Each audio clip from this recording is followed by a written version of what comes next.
I think part of it can start just trying to define like what would that work environment like what would you want that work environment to look like? What would you hope conversations look like? And keeping it like some I don't want to use the word realistic, but like Yeah. let's also not be like, I think next month we maybe just have like a ayahuasca ritual at lunch, maybe. Like, I don't know many works that are gonna be like, you know what? Yeah. But it's just like, man, I wish like me and John from accounting, he just seems like he knows good things about books. So I want to ask him about books. Maybe I go try it. And one, maybe we find out John's like, actually, I don't read. I don't know if I ever learned how to read. And that's its own conversation there. Like, then It is. you jump on that. Well, welcome to another episode of Sacred Stories of the Spirit. My name's Jordan, I'm your host, and today I'm in conversation with the hilarious Jared Broussard. I say he's hilarious, he's actually really just beautifully authentic. He's a therapist in the greater Houston area. I think that Jared is the most wonderful person to be talking about stories. He is really generous and insightful. So I'm thrilled to be having the conversation. Welcome to today's episode, and I really hope you enjoy it as well. My name's Jordan Harcourt-Hughes, and I'm the host of the Sacred Stories of the Spirit podcast, and I welcome you into our conversations. This podcast aims to create space for honest conversations about how we find meaning in a world where so much is shifting. We talk about personal turning points, spiritual unravelings, creative awakenings, and the stories that we've outgrown. I'm speaking with an incredibly diverse array of practitioners who are offering insights, expertise, and lived wisdom on storytelling as medicine. My guests include psychologists, counsellors, entrepreneurs, academics, and professionals. These people are often holding up the scaffolding of the system and also quietly questioning it. So this podcast gives them permission to speak from that edge.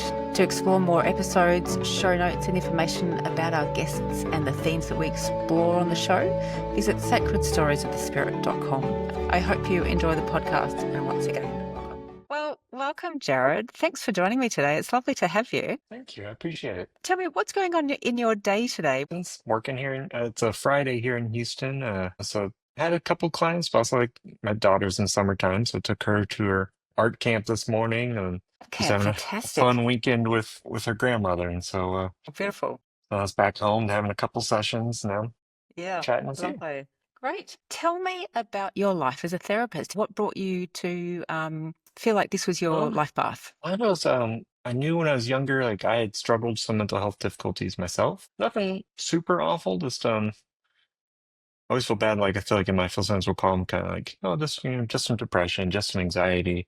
So I do know those can be awful, but I think Yeah. when you like work at like an inpatient hospital, it's almost like everyone has depression and Yeah. anxiety. But when I learned that that was like a job people did, I was like, oh, I want to help people. I don't know how you get to that job, but like 10th or 11th grade Jared was like, we're gonna go that direction, and so we just started going, and I think the path changed a couple times, but it always was heading that way. Yeah, yeah. And what's one like as I kind of kept pushing through like through school and then different pursuits in school, I just kept knowing that like I want to help people somehow in this, and it's just the goal changed a couple times because like I started out thinking I wanted to work with young kids, and then Yep. in an internship I worked with a couple young kids, and I found out that was not what I wanted to do.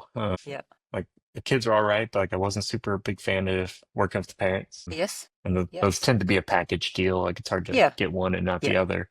Yeah. And then at one of the hospitals I worked at for a large part of my career, I worked at a program. It was a community integration program that works with a lot of young adults. It was advertised as 18 and up, so any adult, but really like their sweet spot was like 18 to 25. And so like helping these young adults like continue their therapeutic work. So like they still did individual therapy, group therapy, but they were also like out in the world living in apartments, Yes. trying to go back to school, trying to go back to work for the first time and it go well. That was really rewarding for me. That's kind of like that guide alongside mentality kind of Yes. grew for Lovely. me of helping someone kind of like identify like, what do I want to build for myself in life, and then just helping them get there, being there for the good times and also being there for the times when it's hard. Yeah. um, That's lovely. Yeah, I can imagine. Do you think people really struggle with being able to verbalize their life experience? There's so many things out there to experience, and putting them into words, I think, is sometimes often quite a challenge. definitely is because I know like when I start like I don't intend to do this always in my first session of clients, but I always end up talking about values. And sometimes that can be kind of like just a big question for some clients to be like, well, what are my values? Like, I don't even know. And so sometimes it might even be just like, who are people you admire, to maybe help give words to these things. And like, I don't take fictional people off the table because I had a client once that like one of his main heroes was Uncle Iroh from Avatar, and like Fantastic. that nice old man popped up very many times in our sessions. It was like a just a compass point for his values. I think that's lovely. I mean, look, I think that it's great because I do think there are wonderful characters in fiction that can still give us a lot of kind of touch points to start a conversation or to Mhm. share ideas around. But I also love, with my own work in the mindful creativity space, I use fictional scenarios to help explore a theme or an experience. And I feel like it's a nice, safe space for people to be able to live in for a moment without having to feel like Yeah, it's directly related to their own experience. yeah. It's a bit of a step away. Well, I think anything that's helping people at least like approach these things is always great. Yes, fantastic. What do you think is the power of story when it comes to being a helping professional? It must come up a lot in the work that you do. It does. I don't even think it's just limited to being like a helping professional. I think it's just important to being like the type of human you want to be. Yeah, I think like any of like the best stories we all enjoy, from like the loftiest, like highbrow, most awesome works of art to like some of the like trashy forms of entertainment that we all secretly adore. Like I am an yeah, avid fan of professional wrestling. I have been since I was a kid. I'm aware it's basically men's soap operas, but it's also like live action comic books. I love it. yeah, But almost all the best ones center around like a character or more, like going through like some kind of journey to like define themselves and like how they relate to the world around them.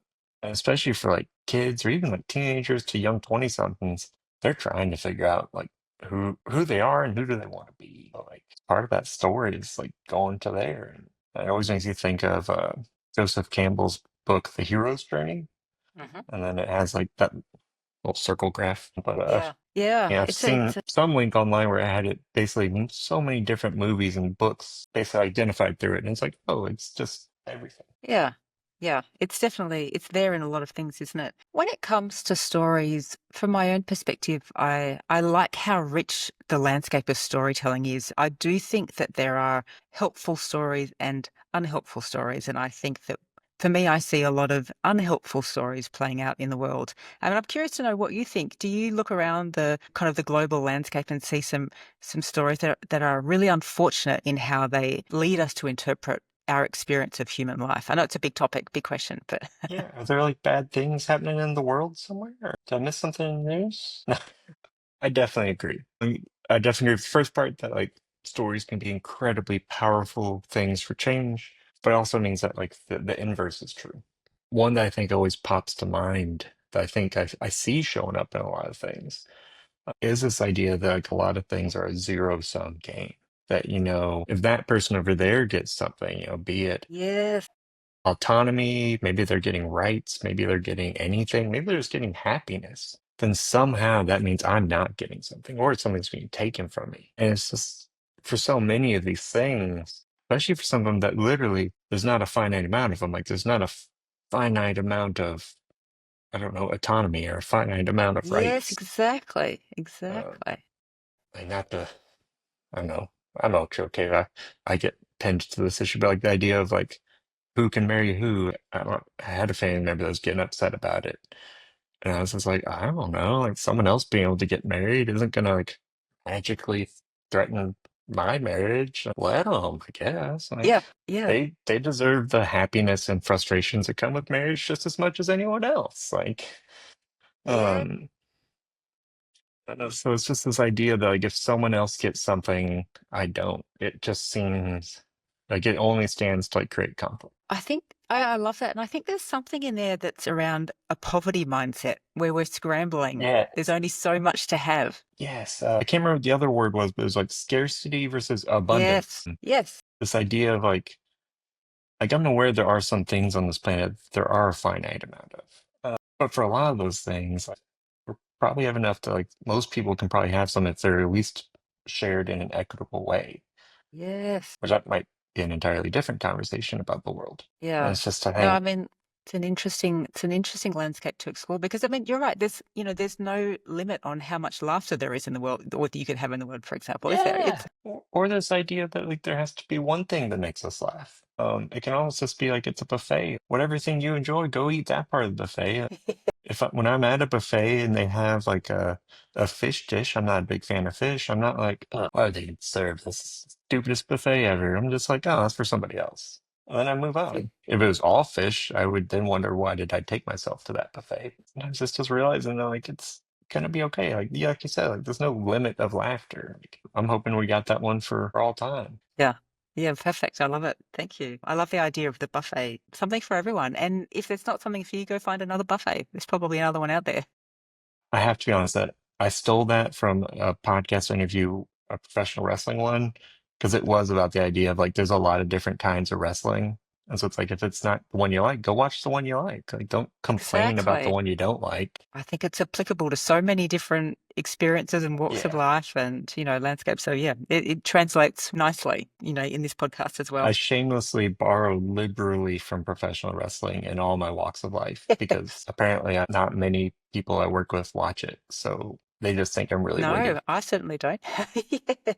Well, it's interesting that you get so much insight from professional wrestling. Maybe we should all watch more of it. Is that the I'm doing a talk at a national conference next month about it, about values in professional wrestling. fantastic? I mean, look, I think, I have had a conversation just yesterday with someone about, you can find the insights from so many different places. It's really what triggers you and what triggers that creative thinking in you, and it can be Oh, anything yeah, for anyone. So wherever you find it, I think is absolutely. fantastic. Yeah, so if we look at the global landscape, what is the connection between some of the stories that play out there and what people adopt as their own narrative? Because for me, one that most quickly comes to mind is kind of connected to that scarcity mindset, which is fear. So we see things playing out in the world which are scary. We then adopt a narrative which is based on a sense of fear and concern that we have to constantly be in this. We have to protect things. We have to protect ourselves. We have to bunker down. We have to limit risk, all that kind of thing. Do you see that playing out in your clients? Absolutely. When it's sometimes I think their fears are very well, like very valid. 'Cause, like I've had clients that are from some communities that have been targeted lately in the past few years. And so some of it is like how do we stay safe? How do we take care of ourselves? But also like how do we manage this fear? So it's not ever I think it'd be wrong, but also maybe a little uh, especially wrong for someone like me to tell that kind of client that you don't have to worry about that. That's a lot coming from a lot of privilege if I say that. The other piece though is figuring out like we have to sometimes examine those fears, not just disregard them entirely, but just give them kind of their day in court. There's this thing I used to do as a group, but now I do it in individual stuff, mainly because it's trickier to get groups going in private practice because in a hospital you have a captive audience. Yeah. Well, it's this idea of it was a TED talk about like fear setting, which was just like goal setting, but for your fears, and it was just explored like about your fears of just being curious about them, which I think that's almost the name of the game for almost everything in mental health is curiosity. But it's just this idea of like if this thing I feared came to pass, then some like steps. And so sometimes it does come out to like, man, that thing I was afraid of, I should be. But also sometimes it's like yeah, maybe it's a little scary, but also like not doing anything is going to look awful too. So like, what am I going to do here? Tim Ferriss TED Talk. That's what it was. Um, Nice. Okay. We'll find out the link to um, it. Sounds like a good one. yeah, I can send it to you. I've Yeah, got it somewhere. perfect. I'm sure I have it bookmarked. I use it Yeah. too much. Yeah. No, that sounds great. Thank you. Yeah, I think helping people, one, like I think to ignore our fears is just gives them a whole lot more strength and power. When we kind of call them what they are, be curious about them and kind of bring them into the light, they lose a lot of their teeth, and so it just helps us make it a little bit more manageable. But also a lot of the most meaningful things we want to do in life, we have to do them scared. You Yes, know, I agree. if you want to go ask that person out for the first time, I don't know anyone that's ever done that and not been nervous, like, Yep. or like apply for a job and go for an interview, like you're objectively asking to be evaluated and judged, Yes. like, and so for a lot of Yeah. those things we're scared of, like, or we want, are important to us. We have to do them scared. Yeah. Do you think that there sometimes we misplace fear for adrenaline? Because it's probably a similar kind of feeling when you're going for a job interview, you're Um, pumping with adrenaline. Is it both, or is it just a I think it could be both. Because I imagine even if the adrenaline's pumping for that interview, there's probably still thoughts of like, is it going to go well? Am I going to have the right answers? Are they going to like me? Am I going to get nervous and not be able to speak? Are you going to have memories about that last time you interviewed and it went awful? Or maybe that last time you interviewed and you thought it went great. And then they said, no, we're not hiring you. Or who knows what. So it still could be that like adrenaline too, but also like it's all that other internal stuff going on as well. yes? Yeah, interesting. Nice. Okay, so Jared, welcome to our quick fire section. What is one practice that's changed your life? I had a hard time picking one, so I'm gonna cheat and do two. The first one was I finally like started getting back into reading. I always had a hard time doing it before because I get very much in my head about if I wasn't reading something that was either not work related or like not like smart enough. And so I kind of started doing this 2 to 3 book philosophy. Like I'll either have like a fun book, a workbook, and a nonfiction book, which those last two sometimes can be the same book. And then I'll kind of jump between them freely depending on what I'm feeling. Because if I'm having a therapy book and a fiction book, it's very rare that they're gonna like trip me up jumping between them. Because like dragons don't pop up in therapy books very often, and like I don't know, therapist stuff doesn't always pop up in fiction books. Yeah, that's nice. It's a nice balance, and it's probably guilt-free then too. You feel like you're productive and having fun and enjoying Yeah, yourself at the same time. Yeah. yeah. And then the second one was again, I think finishing out is just making that jump to private practice. Worked at like various levels of treatment from like the spectrum of care here in America. This goes from like private practices here and then like inpatient hospitals here. And there's like steps all along the way, and I've worked at almost all of them. And in every part of it, I always wondered, like, man, what would it be like to like just do my own thing, have the freedom, and then finally like made the jump because it was just like it's getting a little burnt out at the hospital, Yeah. and I just Yep. wish I'd done it sooner. I'm glad I'm Congratulations. doing it now. Get have fun doing work, more time with my daughter. Yeah. Wouldn't trade it for the world. Lovely. I love it. Thank you. What is one story that you may have kind of told yourself over, a period of your life that you've now been able to release? It still shows up from time to time, but a story about myself that I've had to work on a lot, both with my own therapist, because even therapists have therapists. Just like that's the PSA that everyone should go get one. Yeah. As well as like talking a lot with my wife, who's my best friend. It's this idea that like it's okay for me to like matter and take up space in the world. Yes. That younger Jared very much always felt like he had to like not make waves. He had to just kind of fly under the radar. And so just being okay, being there. And if people don't like me, that's okay. And if people do, that's also great. But also not the end of the world either. Like I'm not doing Yeah. it for that part either. Just Yeah. being the Jared I want to be. Yeah. That's a big one. Congratulations. I think it's a big journey. Yeah. Nice. What is your favorite daily ritual? It's probably either the bookends of my day, which is in the morning, I normally make myself coffee and then my wife cup of tea and my daughter sometimes if she's wanting one. She's 6, so she's not hitting the caffeine too hard quite yet. But she just Won't sees be mom long. drinking tea, so she's like, I want a cup too. And but getting to do that, sometimes I'll have a little bit of like, if I'm awake enough, some mindfulness to it. Sometimes it's just me kind of zombie walking through the kitchen. And then on the tail end of the day is getting to do bedtime with my daughter. Bad day or good day, it is almost always the best part of my day. It's a good 30, 45 minutes that no matter what else is going on, it's great every time. And last of the quick fire sessions, what is the most surprising lesson that therapeutic works taught you? It's either like two comments popped in my head, but they were kind of two versions of the same thing. I think just one was one that I heard like some Gen Z kid say once, and it just stuck with me. One was like, "There's many ways to live a life," That? and the other one was, "Don't yuck someone else's yum." I think just both of them just get this idea that like, as long as people are not like causing harm to others, let them do the things they enjoy. You know, if they like some kind of like, as long as they're not like in like Star Trek, something like everyone knows Star Wars is the way to go. Like, but just letting people do the things that make them happy. Yeah, that's a good one. Okay, thank you for our quick fire. Jared, a significant part of your work has as you say, being a guide alongside with your clients. And you are a self-proclaimed nerd. Tell me about that. And how does Yes, that ma'am. show up in the therapy room? Well, when I was in the hospital, it showed off because like I had 83 trillion knickknacks in there. So like if you walked in there, it took you 0.2 seconds to figure it out. And so for in interacting with me, for clients that really wasn't a big deal for them. I never had too many that are like, I hate this nerd crap. But for ones that are just like, oh, that's cool, I guess. That was that. You know, like it wasn't really a big thing. And so wasn't gonna be like, well, you're gonna like this nerd stuff. But for the ones that were into this nerd stuff, the ones that walked this kind of geek way of life, it instantly like created a solid basis to go from.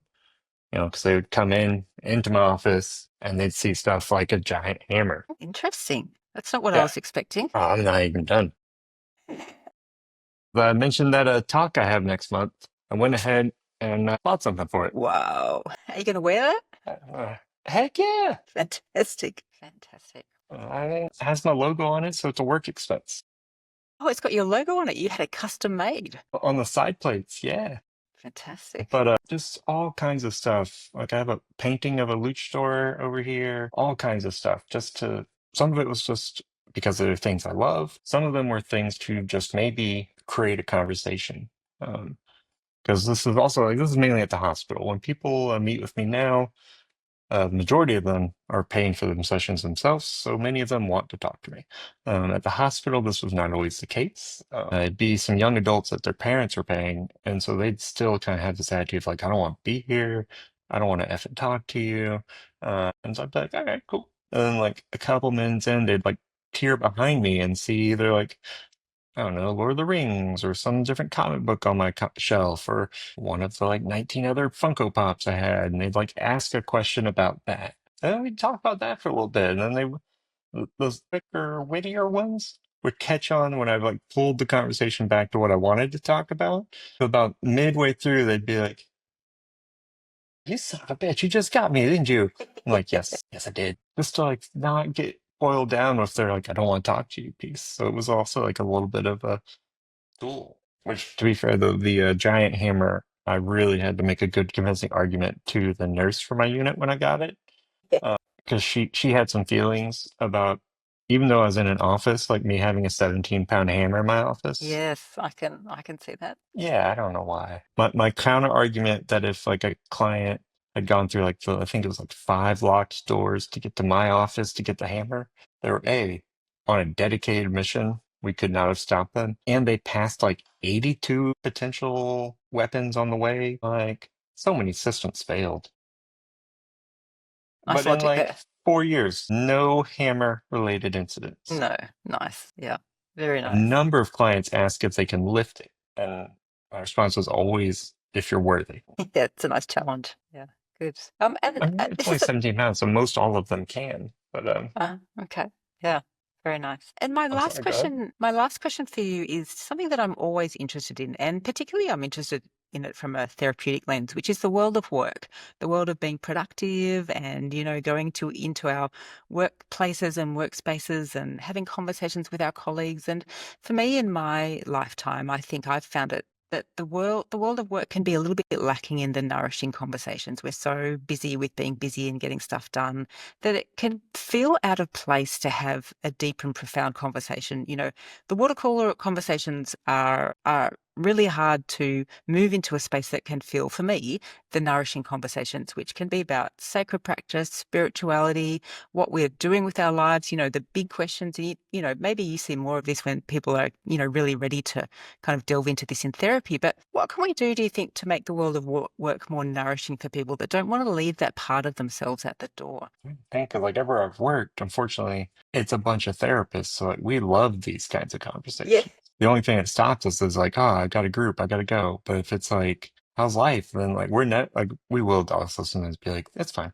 But other times it's like, I'm actually really struggling. Thanks for asking. But I think if you don't work in a place of a bunch of therapists, hey, perfect can start just trying to define like what would that work environment like what would you want that work environment to look like? What would you hope conversations look like? And keeping it like I don't want to use the word realistic, but like Yeah. let's also not be like, I think next month we maybe just have like a ayahuasca ritual at lunch, maybe. Like, I don't know many works that are gonna be like, you know what? Yeah. But it's just like, man, I wish like me and John from accounting, he just seems like he knows good things about books. So I want to ask him about books. Maybe I go try it. And one, maybe we find out John's like, actually, I don't read. I don't know if I ever learned how to read. And that's its own conversation there. Like, then It is. you jump on that.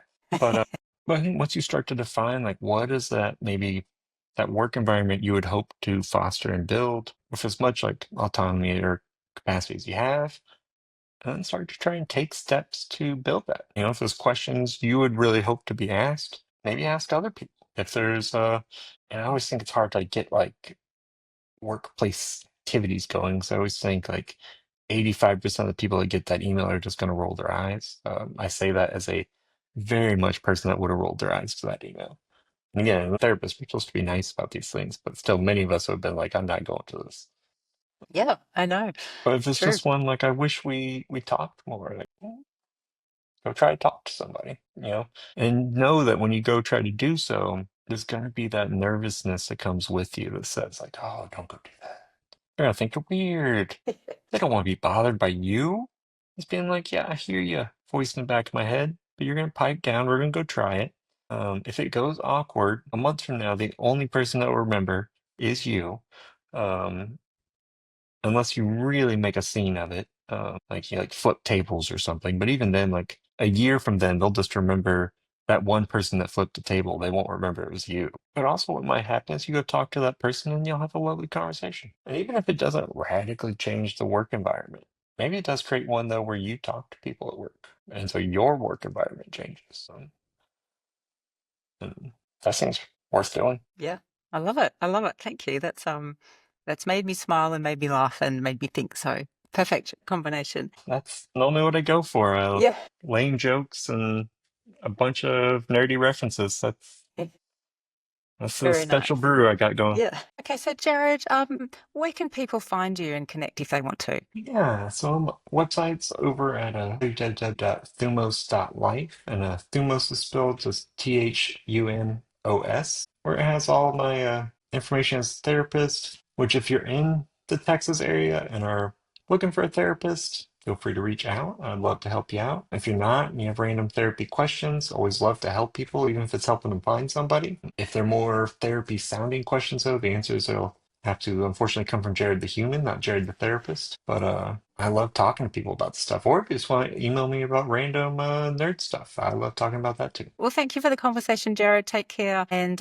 thank you for all of your great insights and wisdom. Happy to help. Thank you for having me. Well, I hope you've been enjoying our conversation today. I hope you'll again join us next week when I will be in conversation with Minka Richter. She is a mediator and advocate, otherwise known as a barrister, and a yoga teacher as well, based in South Africa. We're talking about the benefit of understanding the impact of the stories we tell ourselves and the stories we choose to believe. So stay tuned for that episode. I look forward to the conversation. Take care of yourselves till then.